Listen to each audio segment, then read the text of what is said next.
বন্ধুসকল এয়া চাওক, এয়া হৈছে আজি গুৱাহাটীৰ গণেশগুৰিৰ সেই বিশেষ অভাৰব্ৰিজখনৰ তলৰ দৃশ্যাংশ, য'ত আমাৰ প্ৰাণৰ শিল্পী জুবিন দাৰ কমবেট নেভাৰ ড্ৰাই নামৰ সেই বিশেষ ছবিখন অংকন কৰি থোৱা হৈছিল। কিন্তু কালি চৰকাৰে অসমলৈ কেইদিনমান পাছত জাপানৰ প্ৰধানমন্ত্ৰী আহিব বুলি সেই বিশেষ ছবিখন মোহাৰি পেলাইছিল।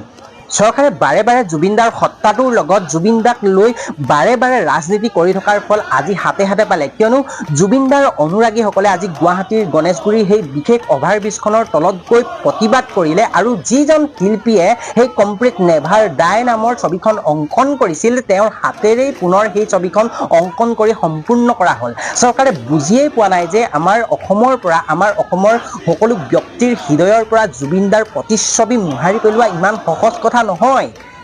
চৰকাৰে অসমৰ প্ৰত্যেকখন দেৱালয়ৰ পৰা জুবিন দাৰ ফটোসমূহ নাইকিয়া কৰিব পাৰিব, কিন্তু অসমৰ প্ৰত্যেকজন ব্যক্তিৰ হৃদয়ত যে জুবিন দাৰ আদৰ্শ, জুবিন দা প্ৰতিফলিত হৈ আছে, সেইসমূহ কেনেদৰে নাইকিয়া কৰিব?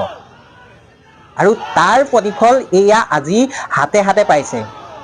চৰকাৰে যিখিনি পদক্ষেপ হাতত লৈছিল, জুবিন দাৰ সেই বিশেষ ফটোখন মচি যে আৰম্ভ কৰিছিল এটা আন্দোলনৰ, সেই আন্দোলনটো আজি জুবিন দাৰ অনুৰাগীসকলে নস্যাৎ কৰি দিলে। এয়া চাওক। Never die, never die. Never die, never die.